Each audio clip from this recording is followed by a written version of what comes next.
Pandesara police સ્ટેશનમાં દુષ્કર્મ મામલો સુરતના પાંડેસરા વિસ્તારમાં એક મહિલા દ્વારા દુષ્કર્મની ફરિયાદ કરવામાં આવી। પીપલોદ જીએબીમાં વાયરમેન તરીકે આરોપી નોકરી કરતો હતો। દુષ્કર્મ કરનાર આરોપી ધર્મેન્દ્રભાઈ પટેલની કરી પાંડેસરા પોલીસ દ્વારા ધરપકડ। પીડિત મહિલા અને દુષ્કર્મ આચરનાર ધર્મેન્દ્ર પટેલની નવસારીમાં બંનેની મુલાકાત થઈ હતી, જેમાં પાંડેસરા પોલીસ દ્વારા દુષ્કર્મ આચરનાર આરોપીની ધરપકડ કરી આગળની વધુ તપાસ હાથ ધરી છે।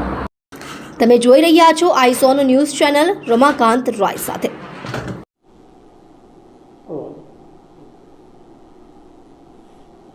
પાંડેસરા પોસ્ટમાં કઈ દુષ્કર્મની ફરિયાદ નોંધાઈ હતી શું?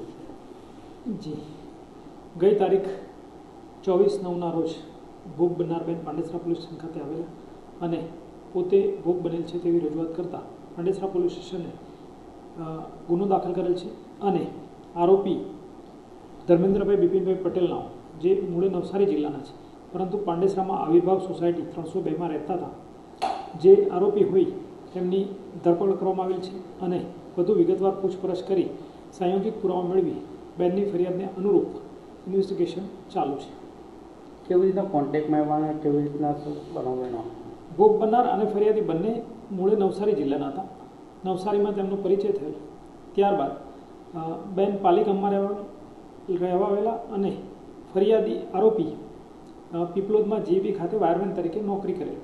દરમિયાન સંપર્કમાં આવતા ફરીથી એકબીજાની સાથે પરિચયમાં આવેલ, ત્યારબાદ બેનની સાથે તેમની મરજી વિરુદ્ધ દુષ્કૃત્ય કરેલ, જેના કારણે બેને ફરિયાદ આપી, જેથી ગુનો દાખલ